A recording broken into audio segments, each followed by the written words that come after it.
C'est l'homme qui vous ouvre la porte, qui se souvient des anniversaires et qui préférerait mourir plutôt que d'élever la voix sur une femme. L'homme qui a été éduqué à traiter les femmes avec respect, à communiquer calmement, à résoudre les problèmes par la discussion plutôt que par la domination. Le doux géant qui se targue de n'être jamais cet homme qui perd son sang-froid. Mais observez-le 6 mois après le début d'une relation avec la mauvaise femme, et vous assisterez à une transformation qui ferait passer Dr. Jekyll et Mr. Hyde pour un léger ajustement de personnalité. L'homme patient devient l'homme en colère. Le communicant doux devient le hurleur frustré. Le partenaire respectueux devient l'agresseur plein de ressentiment. Et voici la partie qui vous fera remettre en question tout ce que vous pensiez savoir sur la dynamique des relations. C'est elle qui l'a créée. Pas intentionnellement, pas malicieusement, mais à travers un processus de conditionnement psychologique si subtil et si efficace qu'aucun d'eux ne réalise ce qui se passe avant qu'il ne soit trop tard. Aujourd'hui, je vais exposer le mécanisme caché par lequel les femmes entraînent accidentellement les hommes les plus patients à devenir les hommes colériques qu'elles prétendent détester.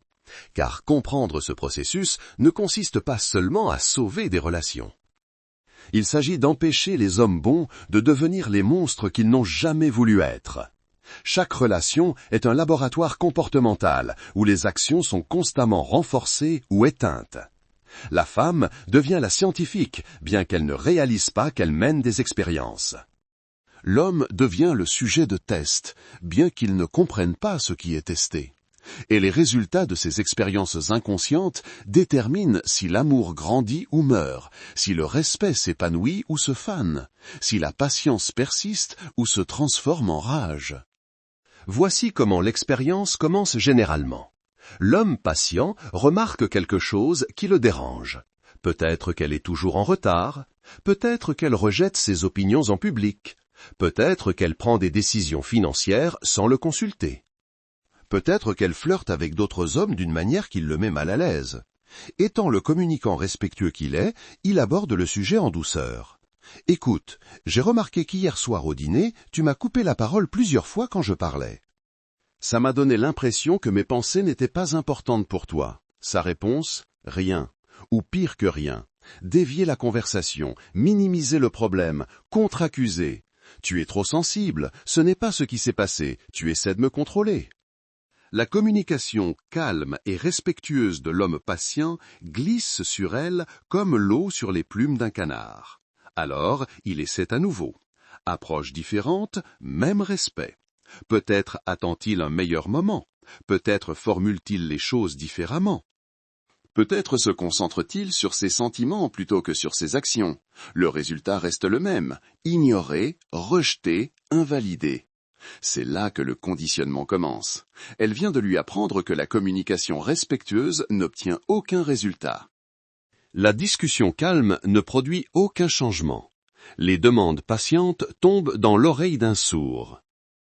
Elle l'a par inadvertance programmé à comprendre que son style de communication préféré, celui qu'on lui a appris à utiliser, celui qui reflète ses valeurs, est sans valeur dans cette relation. Ce qui se passe ensuite suit un schéma psychologique prévisible qui se joue dans les relations du monde entier. L'homme patient, ayant appris que la communication respectueuse échoue, commence inconsciemment à chercher un style de communication qui fonctionnera. Son cerveau commence à exécuter ce que j'appelle l'algorithme de l'escalade, une recherche désespérée du volume, du ton et de l'intensité qui la feront enfin écouter.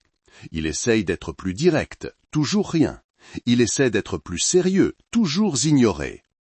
Il essaie d'être plus persistant, toujours rejeté. Chaque tentative ratée lui apprend qu'il doit aller plus loin dans l'escalade pour briser son mur d'indifférence. Ce processus peut prendre des semaines, des mois, parfois des années. L'homme patient ne veut pas devenir colérique. Il lutte contre cela, y résiste, et sait toutes les alternatives qu'il peut imaginer. Il tentera d'être plus drôle, pensant que l'humour pourrait fonctionner. Il essaiera d'être plus romantique, espérant que l'affection lui ouvrira les oreilles. Il expérimentera avec le moment, le lieu, avec différentes approches et différents mots. Mais elle a, sans le savoir, conçu un système où un seul type de communication passe. La communication escaladée, la communication forte, la communication colérique, celle qui la fait prêter attention parce qu'elle menace la paix qu'elle tenait pour acquise. Au moment où il élève enfin la voix, non pas parce qu'il le veut, mais parce qu'il a épuisé toutes les autres options, quelque chose de magique se produit. Elle écoute, elle répond, elle reconnaît le problème, elle pourrait même s'excuser ou promettre de changer. À ce moment-là, elle a complété son conditionnement comportemental.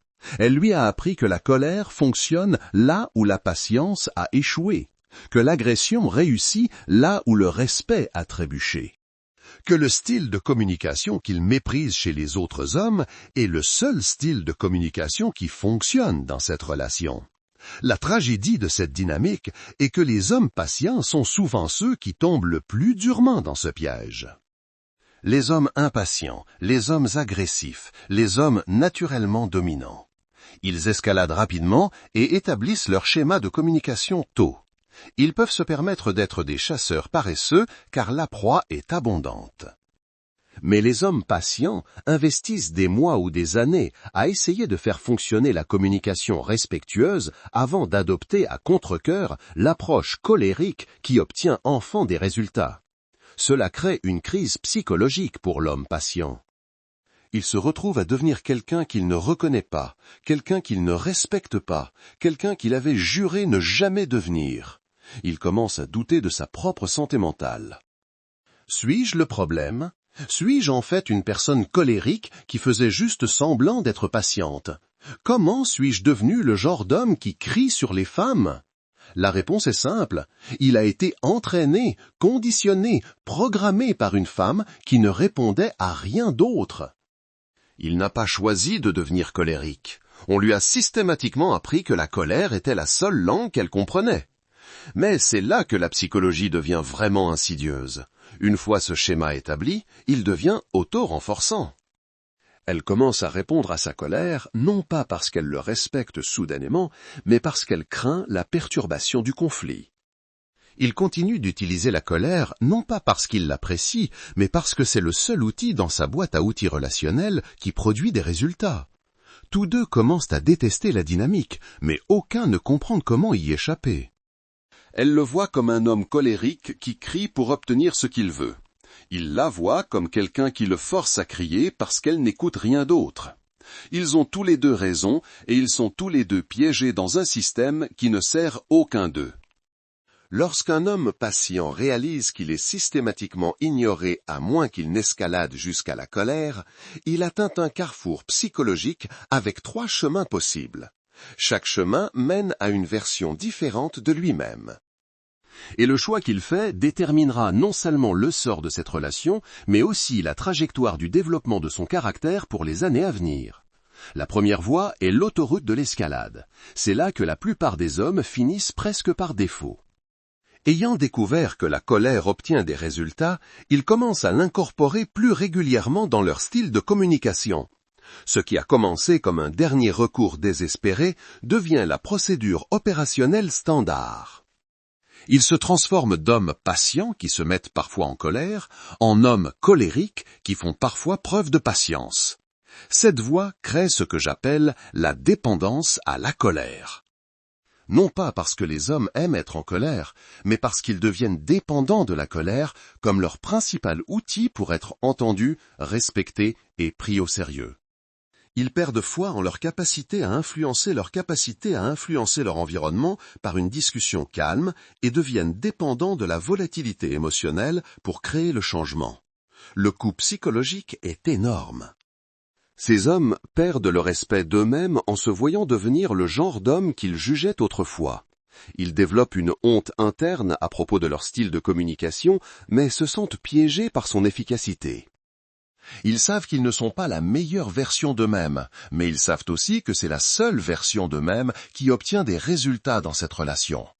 La deuxième voie est l'effondrement interne. Certains hommes patients, horrifiés par leur propre capacité à la colère, choisissent de se fermer complètement plutôt que de devenir quelqu'un qu'ils méprisent.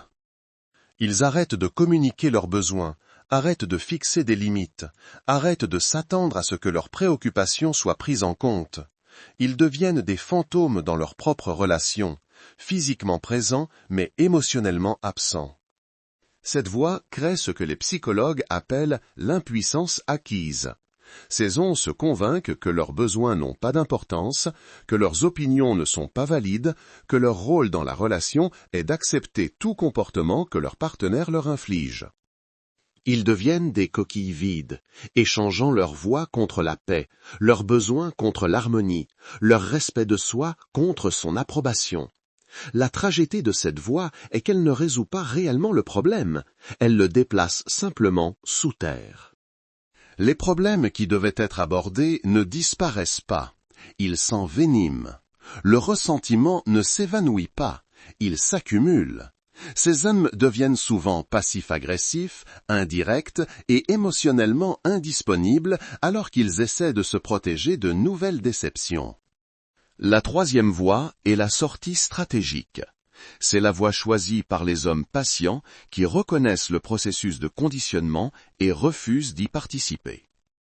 Ils comprennent qu'une femme qui ne répond qu'à la colère est une femme qui érodera systématiquement leur caractère au fil du temps, plutôt que de devenir quelqu'un qu'ils ne respectent pas ou de disparaître en eux-mêmes, ils choisissent de partir. Cette voie exige le plus haut niveau de conscience de soi et d'instinct de préservation. Ces hommes reconnaissent que certaines dynamiques relationnelles sont intrinsèquement toxiques, indépendamment des individus impliqués.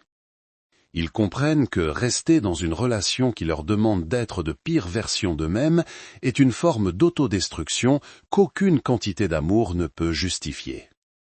Comprendre comment fonctionne ce processus de conditionnement nécessite d'examiner les mécanismes spécifiques par lesquels les hommes patients sont entraînés à abandonner leur style de communication naturel. Ce n'est pas une conspiration consciente des femmes pour créer des hommes colériques, mais plutôt un schéma inconscient de renforcement comportemental qui produit des résultats prévisibles. Le processus commence par ce que j'appelle le syndrome de la réponse sélective. La femme en question n'ignore pas intentionnellement la communication calme pour répondre à la communication colérique. Elle trouve simplement les demandes calmes plus faciles à rejeter et les éclats de colère plus difficiles à ignorer. La communication calme semble facultative. La communication colérique semble urgente. Quand il dit « j'apprécierais vraiment si tu pouvais me prévenir quand tu es en retard », son cerveau traite cela comme une suggestion qui peut être considérée plus tard ou complètement oubliée. Quand il dit « j'en ai marre que tu sois tout le temps en retard sans aucune considération pour mon emploi du temps », son cerveau traite cela comme une crise qui nécessite une attention immédiate. Cette différence de traitement crée le programme de renforcement qui façonne son comportement. Les psychologues ont compris depuis longtemps que le renforcement intermittent, obtenir des résultats parfois et parfois non, est l'outil de conditionnement le plus puissant disponible. Mais ce qui se passe ici est encore plus insidieux. C'est un renforcement différentiel basé sur l'intensité émotionnelle. L'homme patient apprend que ses demandes calmes ont un taux de réussite proche de 0, tandis que ses éclats de colère ont un taux de réussite beaucoup plus élevé. Son cerveau, conçu par l'évolution pour répéter les comportements qui produisent les résultats souhaités, commence à déplacer son style de communication par défaut vers l'approche qui fonctionne.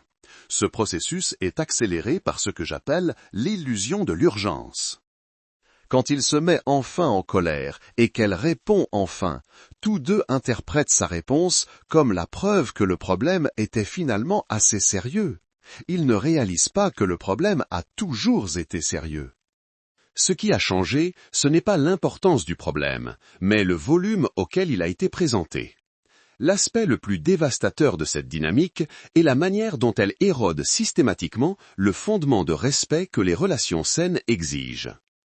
Quand une femme ne répond aux préoccupations d'un homme que lorsqu'il les exprime avec colère, elle communique par inadvertance que sa communication calme et respectueuse n'est pas digne de son attention. Cela crée ce que j'appelle une récession du respect dans l'économie de la relation. l'homme patient commence à sentir que ses pensées, ses sentiments et ses préoccupations n'ont d'importance que lorsqu'il les emballe dans la colère. Son approche respectueuse de la communication, l'approche qui représente ses valeurs, son caractère, sa meilleure version de lui-même, devient une monnaie sans valeur sur le marché de la relation. Pendant ce temps, la femme commence à le voir comme de plus en plus agressif et déraisonnable, ne comprenant pas qu'elle l'a entraîné à communiquer de cette manière. Elle ne fait pas le lien entre son habitude d'ignorer ses demandes calmes et son habitude d'escalader pour se faire entendre. Dans son esprit, elle a affaire à un homme qui est devenu inexplicablement colérique et difficile. Cela crée une boucle de rétroaction de manque de respect mutuel. Il perd le respect pour elle parce qu'elle le force à crier pour être entendu. Elle perd le respect pour lui parce qu'il crie pour être entendu. Aucun ne comprend son rôle dans la création de la dynamique qui détruit leur lien. La récession du respect s'étend au-delà des simples schémas de communication. Il commence à se demander si elle le valorise réellement en tant que partenaire, puisqu'elle ne valorise clairement pas sa manière préférée de s'exprimer. Elle commence à remettre en question son caractère, puisqu'il a clairement des problèmes de gestion de la colère qui la mettent mal à l'aise. Les hommes patients font face à un piège psychologique particulièrement cruel dans les relations où seule la communication colérique fonctionne. La société a passé des décennies à enseigner aux hommes que la colère est une masculinité toxique, qu'élever la voix est un abus, que toute forme de communication agressive est inacceptable dans les relations avec les femmes. Simultanément, il se trouve dans des relations avec des femmes qui ont inconsciemment conçu des systèmes où la colère est le seul outil de communication efficace. Ils sont damnés s'ils se mettent en colère, la société les qualifie de toxiques, et damnés s'ils ne le font pas, leurs préoccupations sont ignorées indéfiniment. Cette double contrainte crée une pression psychologique intense. L'homme patient sait que l'escalade vers la colère viole tout ce qu'on lui a enseigné sur la masculinité saine. Mais il sait aussi que rester calme signifie accepter que ses besoins ne seront jamais satisfaits, que ses limites ne seront jamais respectées et que sa voix ne sera jamais entendue. L'ironie la plus cruelle est que les femmes qui créent ces dynamiques se considèrent souvent comme des défenseurs de la masculinité saine. Elles croient sincèrement qu'elles veulent des hommes qui communiquent calmement et respectueusement. Elles ne réalisent simplement pas qu'elles ont créé des environnements relationnels où la communication calme et respectueuse est systématiquement punie par l'indifférence. La racine de ce processus de conditionnement réside dans la manière dont les différents styles de communication rivalisent pour l'attention. Dans l'économie relationnelle moderne, les femmes d'aujourd'hui sont bombardées d'informations, de demandes, d'opinions et d'exigences sur leur bande passante mentale.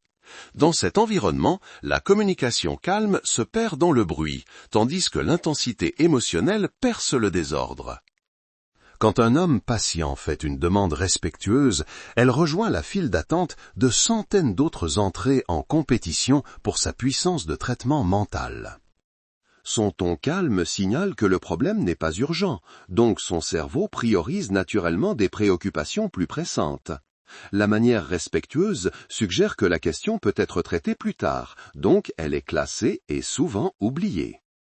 Mais quand il escalade enfin jusqu'à la colère, tout change. La communication colérique contourne le système de filtrage normal et exige une attention immédiate. Son cerveau la traite comme une menace potentielle à la stabilité de la relation, déclenchant des réponses de combat ou de fuite qui la forcent à se concentrer sur le problème immédiatement. Ce n'est pas une manipulation consciente, c'est de la psychologie évolutionniste à l'œuvre. Les cerveaux humains sont câblés pour prêter attention à l'intensité émotionnelle, car l'intensité signalait historiquement un danger ou une urgence. Dans le contexte relationnel moderne, cette programmation ancienne apprend accidentellement aux hommes patients que l'intensité émotionnelle est le seul moyen de franchir les barrières d'attention de leur partenaire. Les victimes les plus tragiques de cette dynamique sont souvent les hommes les plus patients, ceux qui essaient le plus longtemps de faire fonctionner la communication respectueuse avant de recourir à la colère. Leur patience devient leur plus grande faiblesse, car elle permet au processus de conditionnement de suivre son cours complet. Un homme impatient pourrait escalader rapidement, établissant tôt dans la relation qu'il s'attend à être entendu quand il parle. Cela crée des limites et des attentes claires qui empêchent l'érosion lente du respect que les hommes patients subissent. Mais l'homme patient lui donne des centaines d'occasions de répondre à une communication calme avant d'essayer enfin la colère. Au moment où il découvre que la colère fonctionne, le schéma est devenu profondément enraciné. Elle a eu des mois ou des années pour s'entraîner à ignorer ses demandes respectueuses, en faisant sa réponse par défaut à sa communication non colérique. Ce paradoxe du patient signifie que les hommes les plus engagés dans des schémas de communication sains sont ceux qui sont les plus susceptibles de voir ces schémas systématiquement détruits. Leur vertu devient leur vulnérabilité, et leur engagement envers un dialogue respectueux devient la corde avec laquelle ils pendent leur propre développement de caractère.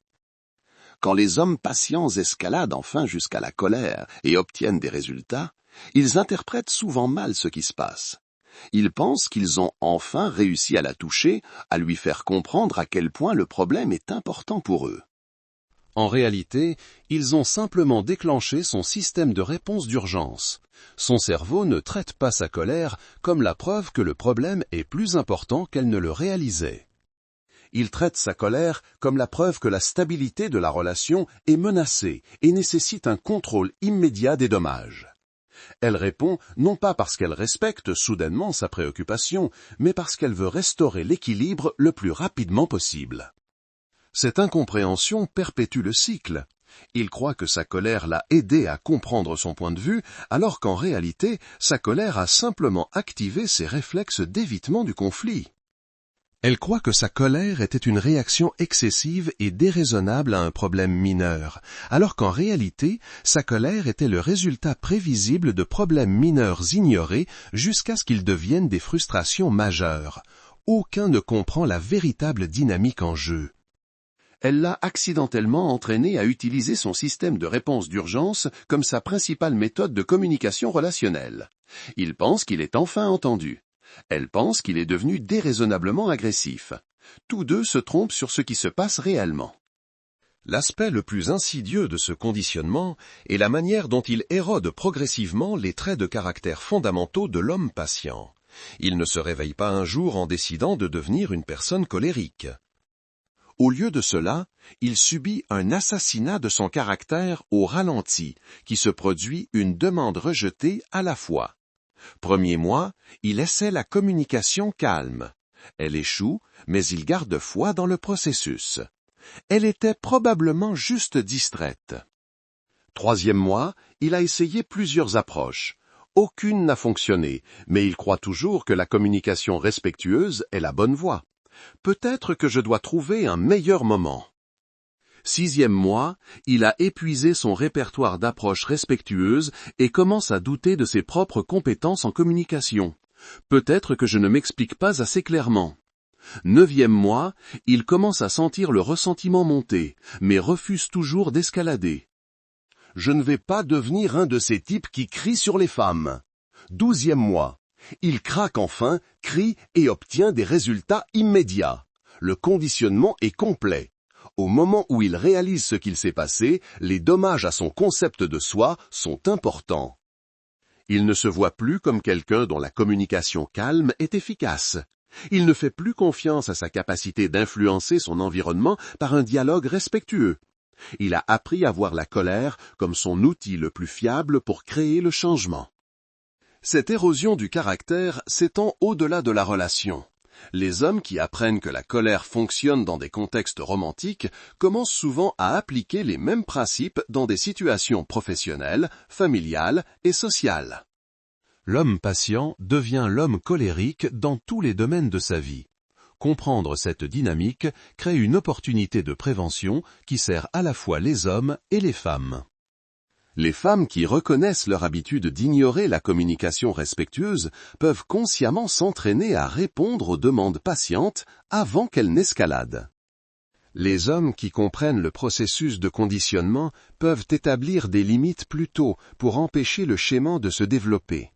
Pour les femmes, la prévention exige de reconnaître que rejeter la communication calme crée la communication agressive, même qu'elle prétende ne pas aimer. Quand un homme patient fait une demande respectueuse, la traiter avec la même urgence qu'une demande colérique l'empêche d'apprendre que la colère est nécessaire pour obtenir de l'attention. Cela ne signifie pas être d'accord avec chaque demande, mais cela signifie reconnaître chaque demande rapidement et clairement. Je comprends que tu aimerais que je t'envoie un texto quand je suis en retard. Je ne pense pas que ce soit nécessaire, mais j'entends que c'est important pour toi. Discutons-en. Cette réponse empêche le cycle de conditionnement de commencer. Pour les hommes, la prévention exige d'établir des attentes de communication claires au début des relations et de les appliquer de manière cohérente. Je préfère discuter des problèmes calmement et respectueusement. Si cette approche ne fonctionne pas pour résoudre les problèmes entre nous, alors nous ne sommes probablement pas compatibles à long terme. Cette fixation de limites empêche l'érosion lente du respect qui transforme les hommes patients en hommes colériques. Elle identifie également les femmes qui sont capables de répondre à une communication respectueuse avant qu'un investissement émotionnel important ne se produise. Chaque homme patient est finalement confronté au choix ultime. Deviendrez-vous quelqu'un que vous ne respecterez pas pour maintenir une relation avec quelqu'un qui ne respectera pas votre style de communication préféré? Ou choisirez-vous de rester quelqu'un que vous respectez, même si cela signifie perdre des relations avec des gens qui ne peuvent pas apprécier? Cette version de vous? Ce choix révèle le caractère au niveau le plus profond. Les hommes qui choisissent de préserver leurs valeurs font preuve de réflexion à long terme et de respect de soi. Les hommes qui choisissent d'abandonner leurs valeurs pour le succès relationnel font preuve de réflexion à court terme et de dépendance à la validation externe. Aucun choix n'est intrinsèquement bon ou mauvais, mais chaque choix crée une trajectoire différente pour le développement personnel. L'homme qui devient colérique pour maintenir des relations s'enseigne à lui-même que ses valeurs fondamentales sont négociables sous pression. L'homme qui maintient ses valeurs malgré les coups relationnels s'enseigne à lui-même que son caractère n'est pas négociable, quelles que soient les conséquences. La tragédie est que les hommes patients sont forcés de faire ce choix. Dans des dynamiques relationnelles saines, la communication respectueuse n'est pas seulement acceptée, mais préférée. La nécessité de choisir entre le caractère et la connexion révèle un dysfonctionnement fondamental qui ne sert les intérêts à long terme d'aucune des parties. Comprendre comment les femmes transforment accidentellement les hommes patients en hommes colériques ne consiste pas à attribuer la faute. Il s'agit de reconnaître des schémas qui détruisent simultanément les relations et les caractères. Lorsque nous comprenons le processus de conditionnement, nous pouvons choisir d'y participer ou de l'interrompre. Pour les hommes patients, votre style de communication calme n'est pas une faiblesse à abandonner quand il ne fonctionne pas immédiatement. C'est une force à préserver en choisissant des partenaires qui l'apprécient. Ne laissez personne vous entraîner à devenir quelqu'un que vous ne respectez pas. Pour les femmes, quand un homme patient fait une demande respectueuse, traitez-la aussi sérieusement que vous traiteriez une demande colérique. Ne conditionnez pas accidentellement les hommes bons à abandonner le style de communication même que vous prétendez préférer. Le but n'est pas d'éliminer toute colère des relations, c'est de s'assurer que la colère reste une expression rare d'une urgence authentique plutôt qu'un outil appris pour la communication de base. Quand les hommes patients sont forcés de devenir des hommes colériques juste pour être entendus, tout le monde perd. Si cette analyse des dynamiques de communication relationnelle vous a ouvert les yeux sur des schémas que vous avez vécus ou observés, abonnez-vous à cette chaîne pour plus d'aperçus sur la psychologie qui régit la connexion humaine. Activez la cloche de notification car comprendre ces dynamiques pourrait sauver vos relations et préserver votre caractère. Partagez ceci avec toute personne qui a besoin de comprendre que le respect ne devrait pas nécessiter de volume et que la patience ne devrait pas être punie par l'indifférence. Le dilemme de l'homme patient n'est pas seulement personnel, il est culturel. Nous créons une société où les hommes les plus engagés dans une communication saine sont systématiquement entraînés à l'abandonner. Comprendre ce schéma est la première étape pour le changer. Salut tout le monde! Dites-moi un peu dans les commentaires, vous nous écoutez ou vous nous regardez d'où? J'adore voir jusqu'où nos histoires voyagent. Et d'ailleurs, que pensez-vous de l'histoire d'aujourd'hui? Est-ce qu'elle vous a touché, vous a fait réfléchir? Où que vous soyez dans le monde, j'espère sincèrement que vous et vos proches êtes en paix et en sécurité. C'est le plus important. Si vous avez vous-même une histoire particulière, une anecdote inspirante ou un récit que vous aimeriez partager, l'espace commentaire est à vous. On a tous quelque chose à raconter et j'ai hâte de vous lire. Prenez bien soin de vous.